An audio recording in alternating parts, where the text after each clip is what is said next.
Please note today's episode was recorded before the assassination attempt on Slovakia's Prime Minister Robert Fico. We will be covering the ramifications in tomorrow's episode. I'm Francis Dearnley, and this is Ukraine, the latest. Today, we discuss the fast-moving situation on the front line as Russia continues its assault near Kharkiv. Plus, we analyse controversies stoked by the US Secretary of State Antony Blinken's visit to Kyiv and sit down for an exclusive interview with the British Defence Secretary Grant Shapps. Bravery takes you through the most unimaginable hardships to finally reward you with victory. If we give President Zelensky the tools, the Ukrainians will finish the job. Slava Ukraini! Nobody's gonna break us. We're strong. We're Ukrainians. Every weekday, we sit down with leading journalists from the Telegraph's London newsroom and our teams reporting on the ground to bring you the latest news and analysis on the war in Ukraine. It's Wednesday, the 15th of May, 2 years and 82 days since the full-scale invasion began. And today I'm joined by our Associate Editor of Defence, Nicholls, the Kyiv Independent's Nate Ostiller, live from Georgia, and Michael Bohnert from the RAND Corporation in Washington, D.C., for an update on urgent weapons deliveries to Ukraine. I started first by asking Dom, however, for the latest news from the battlefront. Well, hi Francis, hi everybody, hi Nate, Michael. So heavy defensive battles are ongoing in Kharkiv Oblast, but the situation has somewhat stabilised. That's the view of Nazar Voloshin, the spokesperson of the Kharkiv group of forces who was speaking this morning. Russia is thought to have pushed about 30,000 soldiers into this current fight in the northeast. Voloshin, speaking on national radio, said Russian forces are trying to gain a foothold on a sizable strip of border settlements for further advancement. Fighting continues in the Lukansky and Voschansk sectors. Russian forces are trying to gain a foothold there, but Ukrainian troops are not allowing them to do so. Now, the head of the Ukrainian police force in the Kharkiv region has described the situation in the border town there as extremely difficult. Alexei Kharkivsky, Vovchank's police chief, said this morning Russian forces are establishing positions inside the town. Posting on Facebook, Mr. Kharkivsky said, "The situation is extremely difficult. The enemy is taking positions on the streets of the town of Vovchansk." This comes after, yesterday, Russian forces unleashed a very heavy attack on the town using airstrikes, glide bombs, drones, artillery. The Institute for the Study of War, the think tank in the US, say the pace, however, of Russian offensive operations in the northern Kharkiv Oblast appears to have slowed over the last 24 hours. Their assessment is that Russian forces are prioritising the creation of a buffer zone along the border rather than go for deep penetration of Kharkiv Oblast. They note several Russian and Ukrainian sources that have reported Russian troops are using new tactics in the area. They seem to be going for smaller assault groups of no more than 5 people to push into positions. It's a bit the kind of Jenga thing again that we've spoken of. 5 people to try and get in, and those that are successful merging together into kind of larger and larger strike groups. Now, ISW say that this use of small assault groups, however, may be contributing to higher Russian manpower and materiel losses and slowing the overall pace of the offensive in that area. Otherwise, across the country, very little movement elsewhere. Still a lot of shelling. Civilians killed and injured in Dnipro and Mykolaiv after strikes yesterday.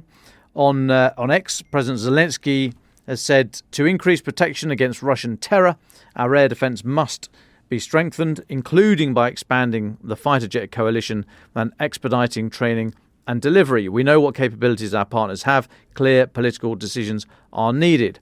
Now, this is President Zelensky, he's cancelled a visit to Spain and Portugal. Authorities reported that earlier today. CNN Portugal and other media actually are saying it was because of the renewed ground assault around Kharkiv, which seems likely. King Philippe of Spain was due to hold a reception for President Zelensky on Friday, and had also been expected to sign a bilateral security cooperation agreement with Spain's Prime Minister Pedro Sánchez. Now, A spokesperson for the Portuguese government said Zelensky had cancelled the visit but did not give a reason. The Spanish government said it wouldn't comment on security matters. However, President Zelensky's press secretary, Sergei Nikiforov, wrote on Facebook that the president had ordered all international events scheduled for the coming days to be postponed and new dates coordinated.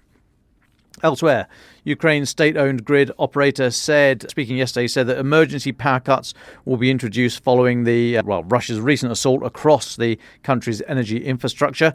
There were emergency shutdowns across Ukraine implemented from 9 p.m. to midnight yesterday, according to Ukrainigo. They've not said if there's any more or given any times or dates for over the next days when there'll be similar shutdowns. Next, and in his first statement since taking up the post that I have seen, please correct me if I'm wrong, Russia's new defence minister Andrei Belousov said yesterday that his main priority is to win the war in Ukraine, quote, with minimal human losses. Now, he was speaking yesterday after being officially appointed. He was laying out his priorities in his role. The key task, he said, remains achieving victory, ensuring the achievement of the military political goals of the special military nonsense. Sorry, I made up the last bit. He's carried on. At the same time, I want to specifically emphasise this with minimal human losses. So I see him there as setting himself up for his first disagreement with his new boss, as the way Putin wants this war conducted and the way he's prepared his forces and his country to achieve that does not lend itself to the minimising of human losses, unless Belousov thinks 823 casualties a day, which was the average in April, coming from a Western official, last time I spoke with one, is minimal. So we'll watch to see quite what he means by minimal human losses. A couple more. The Kyiv Independent reporting today that 5 men and one woman accused of helping Russian forces direct a missile attack on a residential building that killed 10 people and injured over 80 have been arrested. This comes from the SBU, the Security Service of Ukraine. They put an announcement out earlier today. You may remember this was the double-tap Iskander missile strike on the city of Pokrovsk in Donetsk Oblast on October 7th last year. 10 people died in the attack, including several rescue workers who'd gone to the scene of the first missile strike, only to be hit by another around 40 minutes later. The SBU said all the suspects had been recruited through Telegram channels on which they had posted anti-Ukraine content. And though they acted separately, the SBU said their actions were all coordinated by a Russian FSB handler, Federal Security Service handler, who has been identified. All 6 individuals have been charged with treason and face up to life in prison. And then finally, for me, a play in 3 parts, Francis. So, first, US Secretary of State Antony Blinken in Kyiv assures Ukrainian leaders that billions of dollars worth of American military aid is on its way and will make a real difference on the battlefield. Next, Russia's Foreign Ministry spokeswoman Maria Zakharova says Moscow will destroy all US military equipment supplied to Ukraine. And then finally, despite footage showing something exploding at the Belbek airfield just outside Sevastopol, Russia's Defence Ministry claims its Air Force last night destroyed all 10 ATACMS missiles fired at Crimea. And finally, speaking of Antony Blinken, Secretary of State for the US, he took to the stage in a basement bar in Kyiv last night, playing guitar with a Ukrainian band, belting out Neil Young's 1989 hit Rockin' in the Free World. The US Secretary of State joined band 19.99 on stage at Barman Diktat in the Ukrainian capital. I think you're going to talk more about this in a moment, Francis, but that bar is a bar I had to seek shelter in during an air raid alert when we last visited in February, Francis.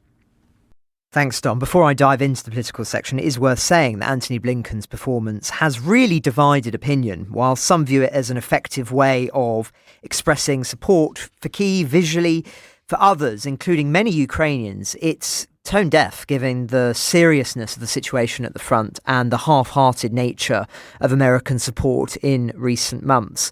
The fact is, Russia is pushing in the hope of a breakthrough before the presidential election in November, which would have the added benefit of humiliating Biden and bolstering the Republicans who want the war to end, even if it means Russia gaining sizable amounts of territory. Yes, that musical interlude has successfully drawn attention to the fact that Blinken is in Kyiv. But optically, especially for an American audience, one has to wonder whether it makes it look like the war is already won, which would simply be untrue and would strengthen those who argue that funding for Ukraine should end because of its expense and it not being necessary. Blinken is still in Ukraine, by the way, and we're coming to the updates now.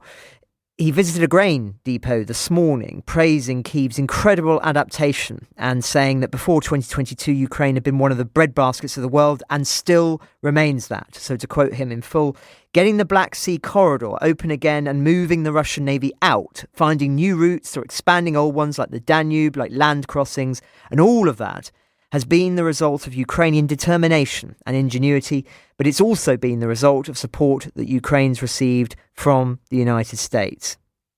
That may be so, and no doubt there'll be some other very interesting things that will come out of this visit, some of which we'll only learn in the days and weeks afterwards. But it will be that divisive performance that Blinken gave last night that people will remember. Now, as Dom mentioned, speaking to the seriousness of the situation around Kharkiv, Zelensky has suspended all international visits for the foreseeable future.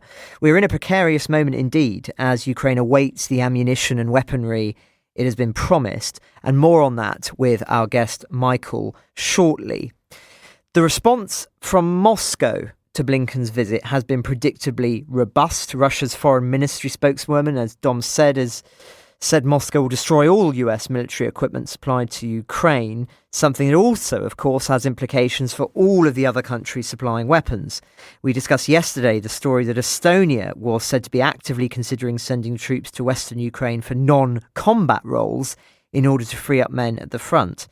Unsurprisingly, that story's caused quite a stir, and the president's advisor, Madis Rolli, who was reported to have made those remarks, has since stated, after our broadcast yesterday, that he didn't tell any journalists that the Estonian government is currently deciding whether or not to send units to Ukraine. However, in the statement he did put out, he underscored the following, and I'm quoting directly here. My message is that Estonia has not ruled out any option for helping Ukraine. All options for helping Ukraine are still under discussion. Neither we nor our allies should have any restrictions on helping Ukraine, because setting them that we will help Ukraine until now, that's their error in the transcription, by the way, and not taking a step further would only help Russia in continuing its aggression. So it goes without saying that we and our allies analyse different scenarios. So, reading between the lines here, robustness from Estonia, and to stress I'm speculating on what follows, it sounds as if this is a conversation about whether to send troops or not for some kind of role happening behind closed doors, which somehow got out, either with a journalist reporting something that was supposed to be off the record or a misunderstanding around a hypothetical scenario being discussed at high levels. Either that, or it was a deliberate leak to send Moscow a clear message without doing so officially, hence the subsequent retraction. Either way, it's unlikely a story that came from nowhere. And it speaks to the more hawkish position that Estonia has, and whether that is a position that we will see publicly increasingly over the coming weeks and months, or whether that will be something that remains behind closed doors, but in conversations happening with European allies, remains to be seen. But always a country to watch, Estonia. Now, finally, before we turn to Nate in Georgia, where the political situation is at fever pitch, a word on the state of Ukraine's finances in light of the discussion about Moscow putting itself more strongly onto a war economy footing following those reshuffles. The European Bank for Reconstruction and Development has slashed its growth forecast for Ukraine and said the toll of 2 years of fighting there was also rippling into neighbouring regions. So its chief economist said the conflict was casting a long shadow as Russia's escalation takes its toll on power plants and forced Kyiv to rush key workers to the front line. Quote, mobilising additional men to fight will hit the economy, and the destruction of power generation is something that will have repercussions. The situation is challenging. Again, it bears repeating that Ukraine is only able to continue to finance and fight this war via the support it is receiving from its allies. When we interviewed the German ambassador yesterday, he stressed the level of financial support Kyiv receives from Berlin. Yes, those kind of stories don't grab the headlines in the same way that weapons donations do. But just as an army marches on its stomach, a country runs on its currency. And I think we're going to see the economic front become increasingly important in the coming months. It could be what ultimately finishes off either side.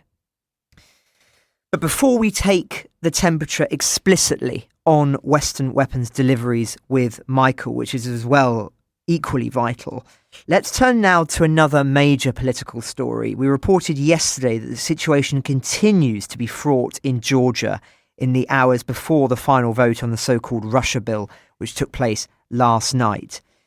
Nate Ostiller, thank you very much for coming and joining us again on Ukraine, the latest. You're a journalist at the Kyiv Independent. You're on the ground there in Georgia.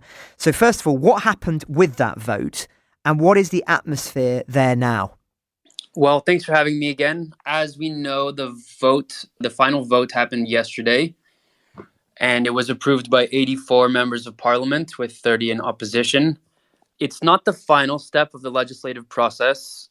It will still go to the president, who has said that she will veto it. And then after this, there's a kind of indefinite amount of time, not set by statute or whatever, before it returns to the parliament. And then they have the majority to vote it to overturn the veto. So that's where we're at right now. But as far as it stands, I think it's going to be enacted. It doesn't seem like the government has any reason to back down, and the opposition doesn't have the tools to prevent it. So I was at the parliament yesterday, and right before the vote was announced, I would say the mood was still pretty good despite the ongoing police brutality and the fact that it seems clear that the protests haven't changed the government's mind. Well, thank you, Nate. You mentioned the protesters there and the heavy-handed police presence. Just to underscore for listeners, these are enormous protests, tens of thousands of people on the streets of Tbilisi, blocking all of the roads around the parliament. I just wanted to get your sense, Nate. When people are talking to you about this, is this seen as a truly historic protest, or is this something that people in Georgia are used to? Well, I think, it is important to underscore, and really it's hard to get a sense of the scale. It has effectively paralyzed the city. It's not just in front of the parliament. It's all over the city center. And due to the geographical layout of the city, it's basically stopped traffic from left and right sides of the city. So it's impossible to escape the effects of it. And I do think people know that this is a historical moment. Not just because these are probably the biggest protests in Georgia's history from what we've heard, but that this is seen as a really pivotal moment. A choice between the West and Russia. And I just want to add one other thing that's associated with the protests. So the police said that they arrested 2 American citizens at the protest, one of whom I know personally. And later, a member of parliament, not of Georgian Dream, but of a affiliated party, blamed one of the Americans for coming to Georgia and accused him of trying to start a revolution. And I think that's not just that an American was arrested, but that these accusations of starting a revolution, and I think there are some other things thrown around about spies and so on. This is really reminiscent of what happens in Russia and other places like this, where any kind of opposition, any Western figure is accused of fomenting revolution. Thank you, Nate. And just one final question. As you say, the presumption is that this will pass once it's been vetoed by the president and goes back to the parliament. Once it passes, what are the next steps? What are protesters saying to you will happen? Is there going to be continued protests, or will this be an accepted, chalked down as a loss, but it will be another battle to come on another front, presumably as the parliament tries to do something else which may bring it back closer to Russia's orbit? Right. So this is all leading up to the parliamentary elections. And I think the government is counting on protesters losing energy over the summer. And they've more or less said this directly, that they think people's attentions will wane in the summer. But I don't see any indication that people are ready to give up. They may not come out every single day. But they know that if they stop and there isn't this attention going into the election, that Georgian Dream might win. And that will not just be a victory for the law, but I mean, that's a kind of chapter ending for Georgia. I think people understand this. Well, thank you very much, Nate, for your time. Dom, do you have any questions for Nate before we go to our next guest, Michael? Yeah, just one quickly, if I may. Thanks, Francis. Hi, Nate. Great to have you on. Can you talk to us a little bit about the demographic of the people protesting? It's 16 years now since the 2008 war. So I wonder how much that is in the public conscience as a lived experience, or whether it's people are referring to it as history, and how much of that, the war there and the still occupied areas of Georgia, is sort of baked into public consciousness as a learned thing or an experience thing, and what that's doing for the young protesters. Yeah, well, I think the demographics have been widely reported on. I mean, they are mostly young people, although I want to be careful to say that it's not just young people, and there are plenty of older people there as well. And the Russia aspect, I think, is pretty obvious. A lot of people, while they may not remember the war specifically, I mean, this is something that's in the public consciousness very openly. And they know, and this is evident in all of the signs and the things that they say, that they don't want to be part of Russia.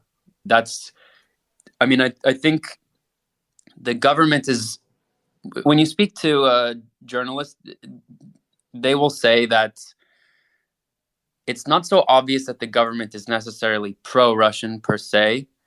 Maybe their interests align. But the sentiment that you hear from young people is that this government is pro-Russian or even directly Russian. And in a large part, this is due to the war and the occupied territories and so on. And you will see many signs of the Russia occupies 20% of Georgia and so on. And this is a very popular sentiment. Well, Nate, thank you very much for your time. We'll be sure to return to you as things develop in Georgia. Stay safe out there. Now, we'll continue to keep an eye on things, but now it's our pleasure to welcome back to the podcast Michael Bohnert of the RAND Corporation, calling in from Washington, D.C. Now, Michael, thanks again for your time, for coming on. The last time we had you on, we were discussing this vital question of whether Europe can plug the gap left by the United States were Washington to greatly reduce its support. We'll discuss that again later, but first, you've been crunching the numbers regarding US shell production and the state of play with regard to new weapons orders and the implications for possible delivery times. So where are we on that, first of all, now that the $60 billion aid package has passed? Good afternoon, Francis. Thank you once again for having me on. So now that the supplemental law is passed, that sets the round of the next orders. So as we talked about last time, the shell production for this year and a little bit of next year had already been placed. So there's a 12 to 18 month for shells. For some of the missiles, it's closer to 2 or 3 years. So the good news is, given when the supplemental was passed, it does mean that continued ramp up and path to 100,000 shells per month over the next 18 to 24 months does appear to be back on track. That being said, for a similar story is there for the rocket artillery, the GMLRS, the guided missiles, the shorter ones that come from the HIMARS. So those efforts are on track. That being said, as was previously reported on the pod, just talking about where the money is going from, only a portion of the actual supplemental is going directly to Ukraine. A large portion of it is simply purchasing and repurchasing stocks that were drawn down. One note is actually some of the procurement quantities in the base budget were slightly reduced. So even though it was $60 billion, and of that 30 billion-ish chunk to buy new weapons to backfill, 5 to 10 billion of that actually might have come from budget gains earlier on. So that hasn't been reported as much, but that's a secondary point. Additionally, for the longer range munitions, whether it's surface-to-air missiles or others, the focus has been procuring up to maximum capacity of existing factories. There's not really an expansion to new facilities. So the U.S. publishes our max production rates, and have for years. And with the exception of Patriot missiles, that really hasn't changed that much. Thank you, Michael. I mean, is it fair to say, therefore, that the West is considerably behind where it needs to be? That's definitely accurate. I will say that, as mentioned yesterday by the ambassador from Germany, as well as several European purchases that have gone a little under the radar, some of the expansion is actually a little higher than that I discussed a couple months ago, but it's still several years behind where it should be if you were trying to ramp up to true need. Interesting. Now, you've written a piece for the Telegraph, and if I may quote yourself at you, just to give a sense of your argument, if the plan is to push for a defensive stalemate akin to Korea, the Estonian plan, where 4,800 anti-air missiles are needed annually, is sufficient even without US involvement, so long as European NATO has no restrictions on stockpile drawdowns and purchases what it needs from any global source. If the path to victory is to fully expel Russian forces by putting Ukraine on the offensive in the next 2 years, US support and broad NATO investments exceeding the Estonian plan may be required. So, looking at the figures, Michael, regarding those statements, what do you think is the strategy behind the headlines? Where is the West actually directing itself at the moment in terms of what it wants Ukraine to achieve, just based on the figures alone and ignoring the political remarks, statements made by presidents and other leaders? I don't think there's, I apologize, I don't think there's a direct plan, or at least a consensus plan.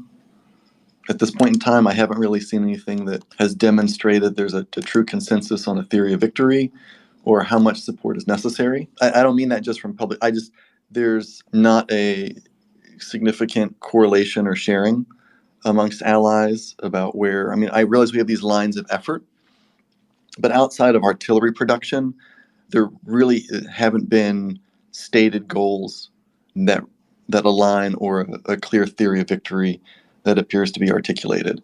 I think the only thing we can say is that there's a certain artillery demand that Ukraine has articulated, and that's being worked towards. But beyond that, I'm not quite sure there's a clear path for development or production at this time.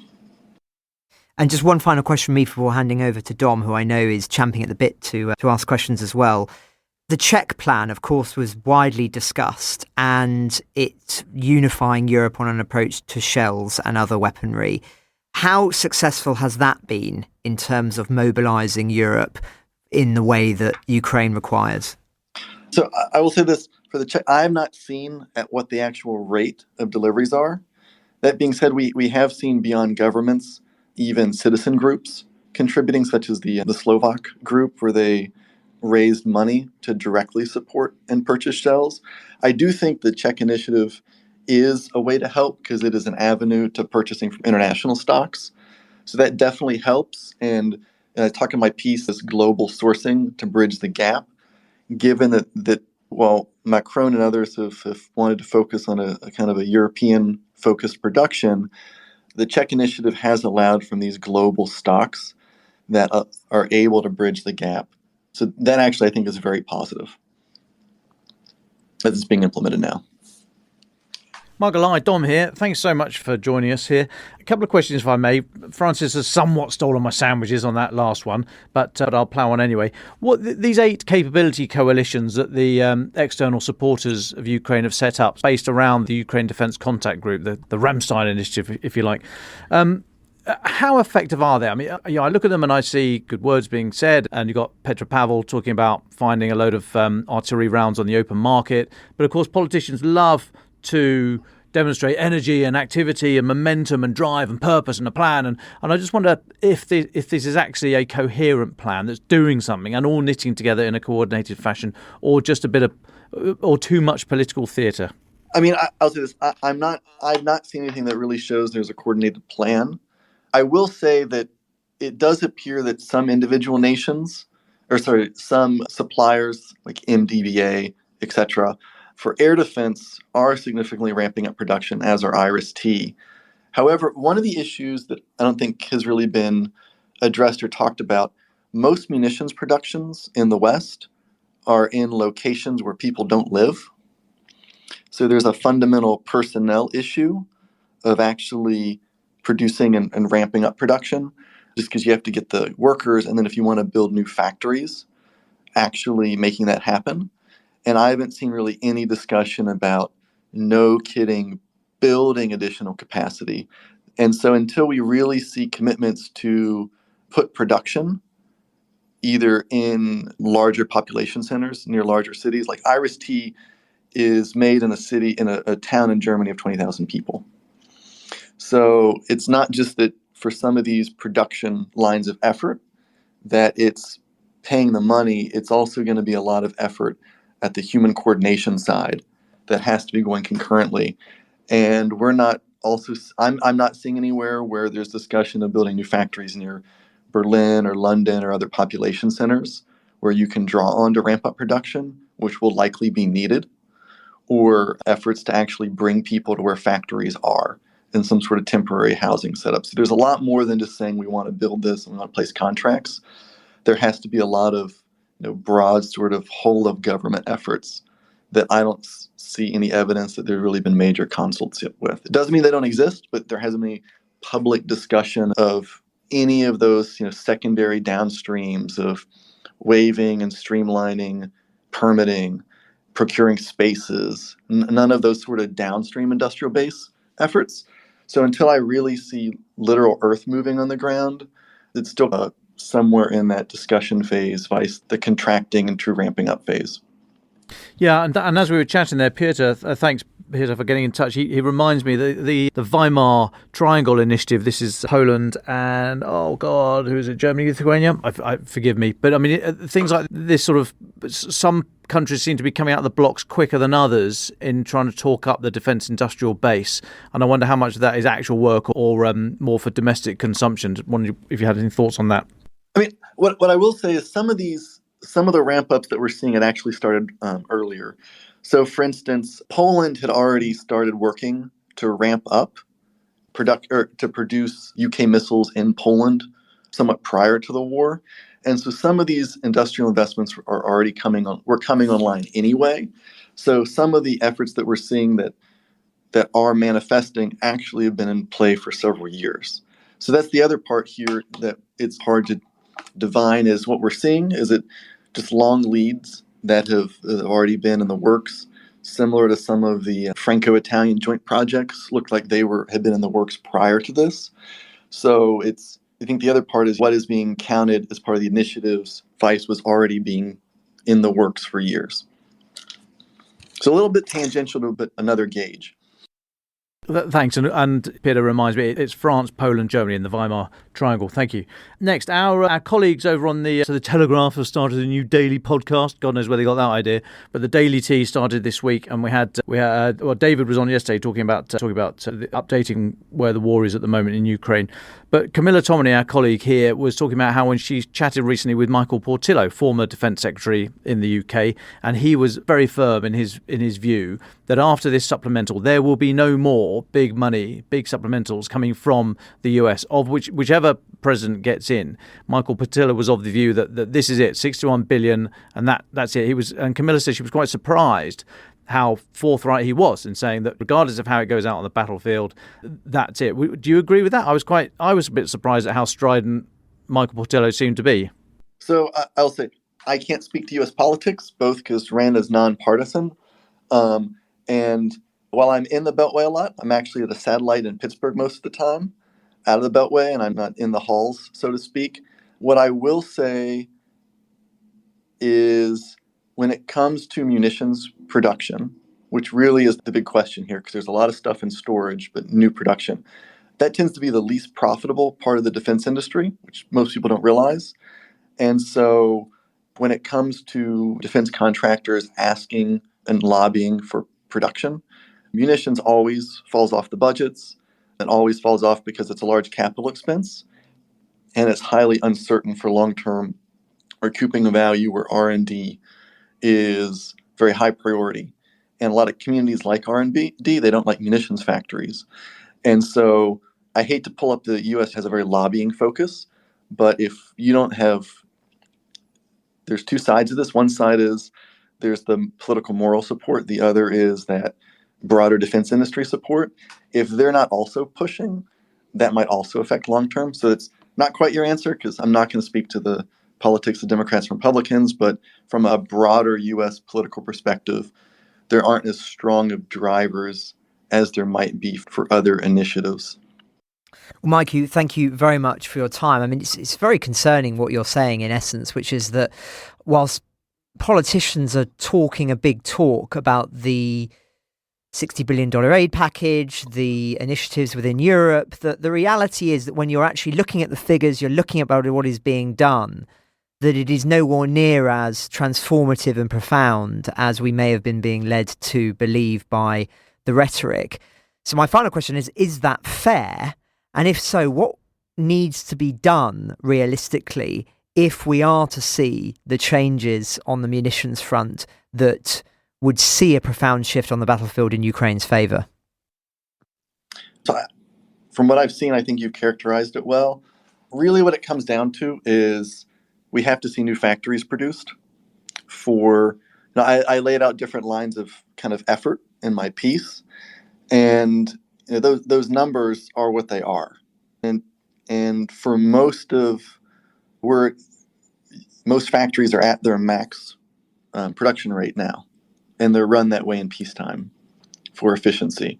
Until we see doubling of factories across the board for munitions, until we see downstream suppliers getting involved, until we see industries beyond the defense industry, so whether it's automotive companies, aerospace, etc., until we see a broader employment similar to the 1930s ramp-ups for World War II, I think there's really going to be a struggle to support Ukraine.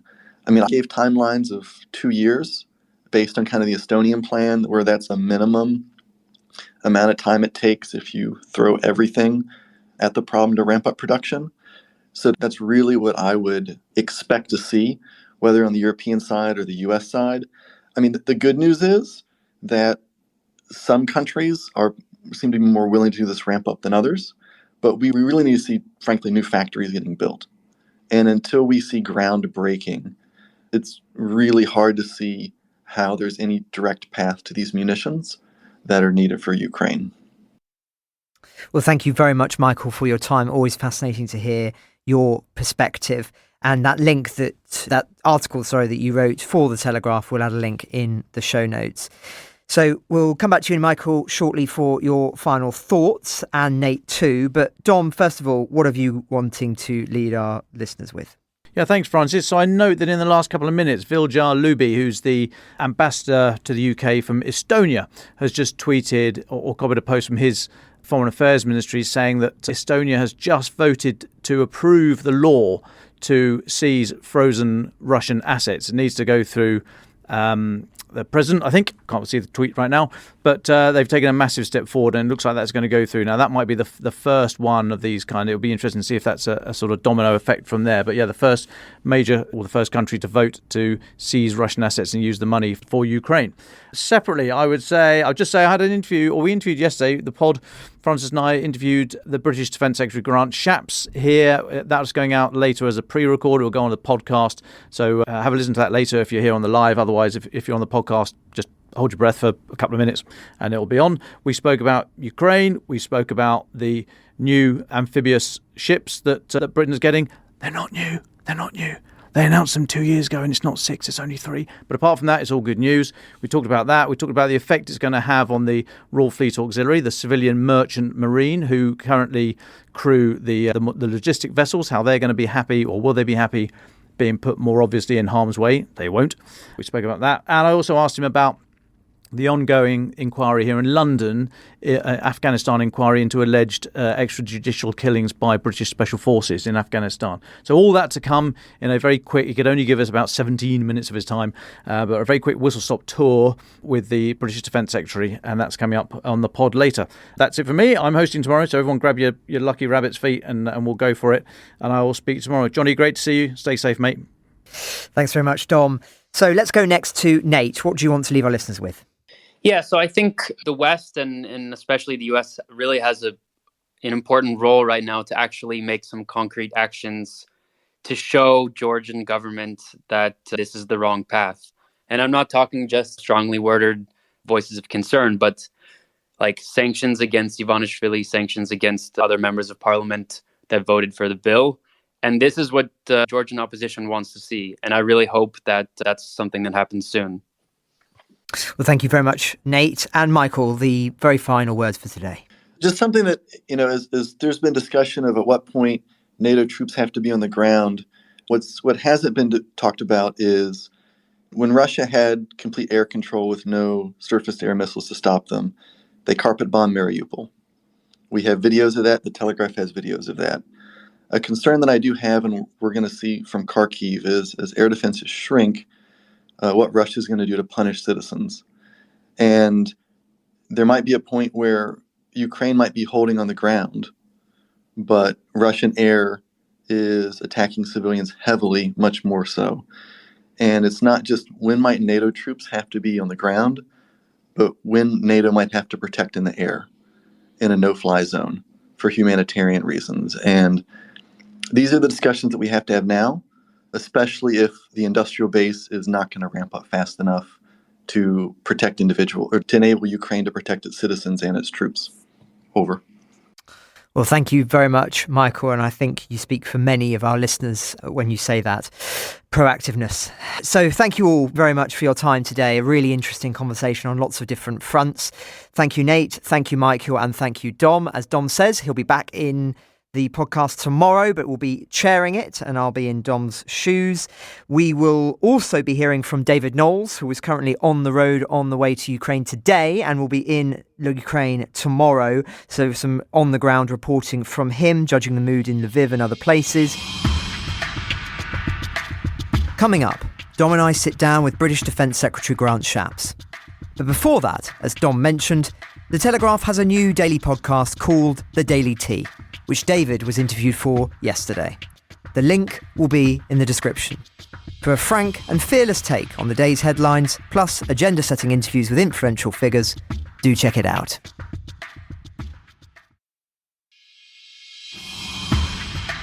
Grant Shapps was appointed Britain's Defence Secretary in August 2023, succeeding Ben Wallace.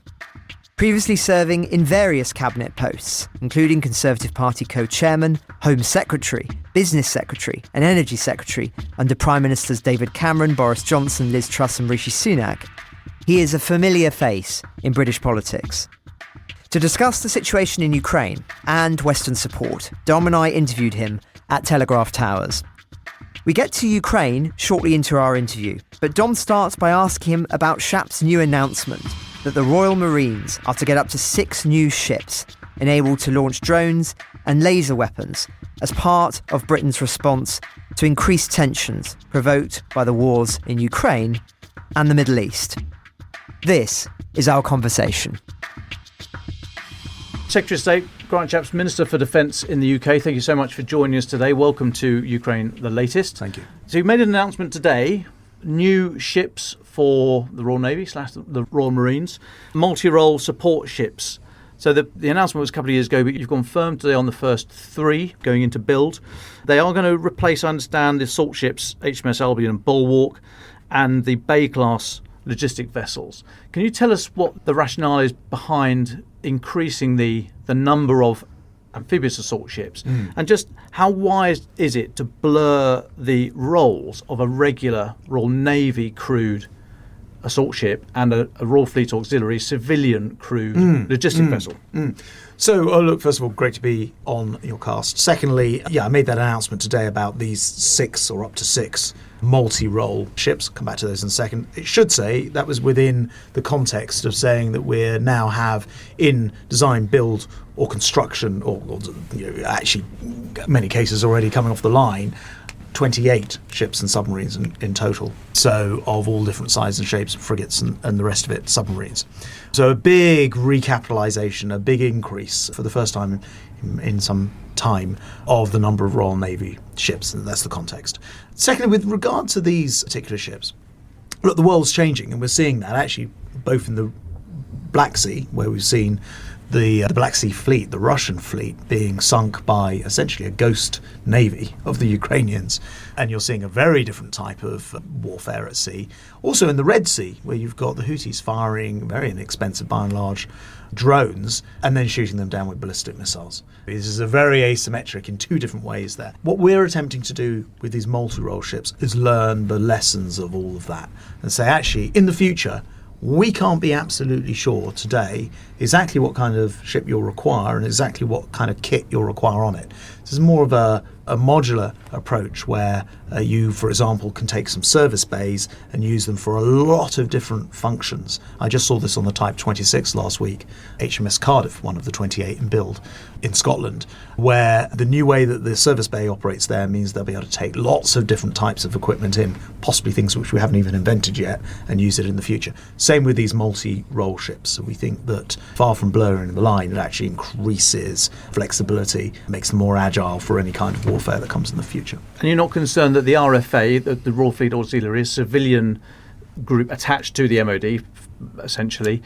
They have recently voted for strike action. You don't think that's a risk, having people on look, actually, ships? I mean, I don't actually think that, given that they are very much part of our warfighting support, I don't actually think it's a good idea to have contracts, which is what has happened here in the past. They've been put onto contracts which doesn't provide the same, essentially, rights and responsibilities as those in our armed forces get. So I do think that's a matter that requires looking at. We can't have a military fighting machine subject to the ordinary rules of industrial relations. It just doesn't work. That's why the armed forces are not able to strike. But in return, they, for example, last year there was a 10% increase for the lowest paid in the armed forces. So, you know, they get a better deal in some ways, but you do get that right restricted, and I think we probably do need to look at that. So an adjustment to their terms of service or reduction yes, in numbers? Yes, and this isn't going to, in terms of terms of service, this is not something, an overnight thing, and there's a separate, the industrial action is being discussed and sorted through with the relevant parties. But if you're asking what I think, it's not satisfactory to have armed forces or even armed forces Royal Auxiliary support who are subject to ordinary laws of employment laws for quite obvious reasons, I would have thought. Are these ships already in the 10-year rolling EP, the equipment plan, or are they going to come in after, do my maths, 2034? Yeah, so actually interesting question, because you mentioned at the top that we've talked about these multi-role ships in the past, but we've never been able to confirm them, and the reason we haven't been able to is we didn't have the uplift required. And as you'll recall, last January I made a speech in Lancaster House in London about this is a more dangerous world. I used the phrase perhaps moving from a post-war to a pre-war era, not because I think we're about to go to war, but because I think we need to be better prepared to put off those who seek to harm us. And that has all led to a sort of national debate, and ultimately this Conservative government putting in 2.5%, another £75 billion in cash terms, to our armed forces, enabling me to push ahead with something that had been talked about but had never been confirmed, which are up to 6 of these new multi-role ships. Now, you mentioned the uplift there. The announcement recently from the Prime Minister was that in 6 years' time the defence budget will go up by 0.18% to 2.5%. The Public Accounts Committee say that the black hole, the unfunded things already in the equipment programme, comes to, they put a figure of 16.9 billion. You can debate that. But with all this new money you're going to get, when will the equipment plan black hole be filled? So there won't be a black hole. In fact, there wouldn't have been in any case. And just to explain why, what the NAO does is says, look at all these things that have been announced. We're going to assume they're all going to happen, and we're going to assume there'll be zero increase in budgets to pay for it. And of course, in reality, we'd only commissioned about a quarter of the things which have been talked about up until this point. So I would argue that 16-17 billion gap wasn't going to occur anyway. But anyway, either way, whether you believe that or not, it is now, of course, true to say that in cash terms, we've just said that we're injecting £75 billion more over 6 years, meaning that, well, that would easily be removed entirely, that gap. And in fact, we would, on that basis, have a surplus if you worked on that accounting basis. So really, this is a question of when things are approved and the timing of those things. What we now know for sure is that we've provided a path to 2.5%. I should say we have done that. This Conservative government has done that. Labour are using weasel words to try to suggest that they too would raise defence spending to 2.5%. However, they are refusing to put a timetable on it or take the difficult decisions required to fund it. Wishing to increase defence budget to 2.5% is not the same as pledging. Actually doing it, and the way that we've said we'll do it, is to slash by 72,000 the number of people working in our civil service, to get the civil service back down to the same level as it was actually before COVID. So this is not some slash and burn. This is simply trying to make the civil service as productive as it should be. And we'll use that income year after year to help pay for much of this increase. Labour aren't prepared to do that reduction in the civil service. They're paying lip service to increasing to 2.5%. You can't trust defence in the hands of people who won't outline the way that they're going to pay for it. Well, hopefully we'll get a chance to speak to Mr. Healey again in the run-up to the election. So should I be block booking some time in sort of August, September? Well, look, I could not possibly predict for you. I'm rather hoping we'll give the country a break over its summer months. A couple more. I'm conscious that you need to get back to the House shortly, but a couple more, if I may. On Ukraine, there's an urgent need for better trained personnel. How supportive would you be of a model that was put to me by a very senior Ukrainian military figure and political figures of using Western NATO veterans and in a civilian contractor model inside Ukraine to train people? So not hands-on MOD, Foreign Office, but people who know one another. Well, look, I'm always talking to our Ukrainian friends and colleagues about this. In fact, yesterday afternoon I was talking to Minister Umrov, who's my opposite number, the Ukrainian Defence Minister, about, amongst many other things, how we can do even more to support the training of Ukrainian troops. Remembering that the United Kingdom's trained 65,000 Ukrainian troops since 2014, the vast majority since the main invasion in 2022, by bringing a coalition of a dozen countries together to train in the UK and make sure that they're prepared. Now, I'm always looking at how can we do more? How can we speed that up? How can we potentially bring training closer? I don't want to step over that line that puts British sort of troops on the ground in Ukraine. I don't think that makes sense to do.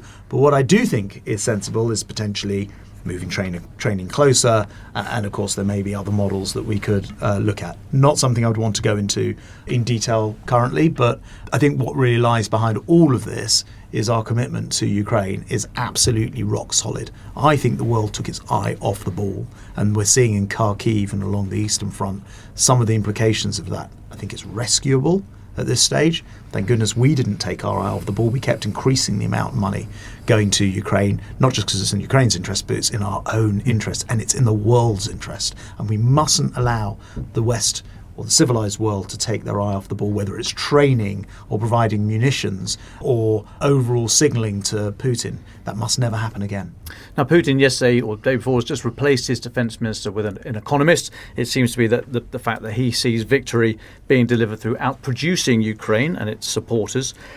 If this war draws out into an economic slugfest, will Russia win this forever war? No, they won't. And that's what the rest of the world, the civilized world, needs to know. This is absolutely bleeding Russia dry. If you think about Britain fighting the First World War and the Second World War and the impact that had on our society, our economy, we went into the First World War as an empire. The situation adjusted afterwards. It exhausts countries when they have to convert to a full war economy. And that is what Putin is doing to his country and his people. He is essentially being forced by his own actions to choose between people's standard of living, the hospital healthcare, their education, their homes, their housing, and much else in order to distort the economy to this war economy. So no, he won't be able to do it forever. What the rest of us need to understand is that we need to make sure he has to do it for long enough until he says, all right, it's game over. I'm going to stop this because I can't win it. And that is where, with very, very clear moral clarification, that is very clearly where the rest of the world needs to be. And we need to understand that because it's not open-ended. They don't have endless resources in Russia. And frankly, it doesn't matter which Putin puppet is put in as their defense minister in Russia. It makes no difference. The way that Putin's behaving is barbaric. He's led, probably by next month, 500,000 of his countrymen to the slaughter or serious injury.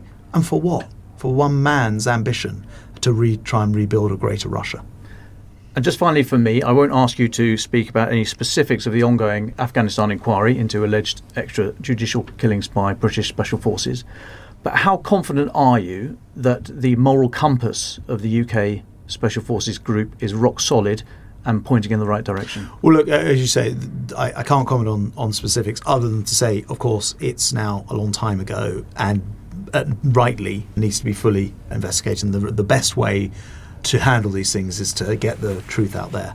But do I think it's wholesale? No. Do I think that it's reflective of today? No. In fact, my experience, my role as Defence Secretary since last year has been utter professionalism of our Special Forces in a way that I just wish more people could actually see. But obviously the work that they do means that's impossible. None of which negates the fact that if wrongdoings took place, they should be properly exposed, because it's only by doing that and getting justice that you, as a society, but also as a force, are able to correct it for the future.